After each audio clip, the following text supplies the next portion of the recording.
काम पनि गर्छु कहिलेकाहीँ मैले पसिनै आयो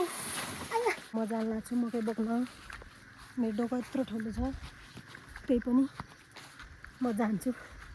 यो बालीको मेरो पहिलो मकै बोके होला अस्ति त 3-4वटा पुड्का लिएर आएको थिएँ जान लाग्छु यहीँपट्टि अम्बाको रुख यत्रो भइरहेछ यहीँ खानलाई टनेलतिर अलिअलि काँक्रो साक्रो भेटिदियो भने हो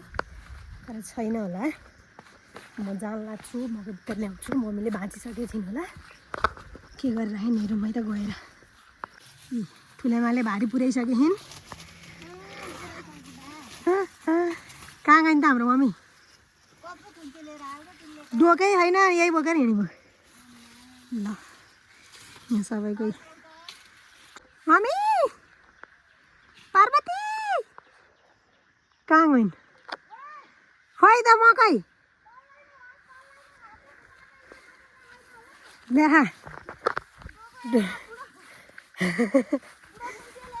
डोको त ल्याहु अब भाग्छु यहाँ आफै भाग्नु पर्यो ए डोको कत्रो सक्ने चाहिँ होइन होला सक्ने चाहिँ होइन होला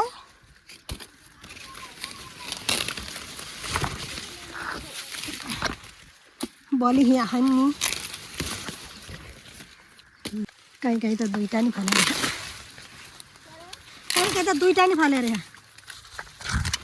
यसरी बस्छु यहाँ यसरी हाल्ने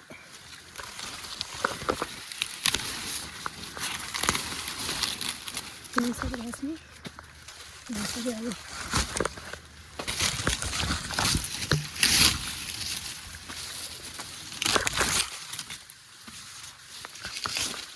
यदि भने अब म जान्छु बोकेर सक्दिनँ भनेर ल अब यो मकैको पारा हेरौँ भनेदेखि ढल्ने हो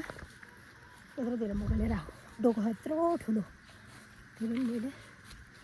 लिएर आइरहेको छु चप्पल पनि लगाएन चप्पल पनि छैन किनभने पेट चिप्लोर यहाँ बोलाउने भने भनेर चप्पलै नलागिकन आएँ म खुट्टामा घाउ भइसक्यो यहाँ अब म बनाउँदैछु यहाँ स्पागेटी मेरो लागि चिया नै मैले खाइसकेँ तर मम्मी कहाँ गयो गायब भएर मैले मम्मीको भात छोडिदिएँ मैले हाल्न लाग्छु यो सिमी प्याज यो के हो फर्सी अनि त्यसपछि थोरै यो अनि त्यसपछि अन्डा हाल्छु अनि बनाउँछु अब खाँदै बनाउँदैछु यता बसालेँ यता पाक्दैछ यता अब खाने हो मेरो खाजा रेडी भइसक्यो अब म खान्छु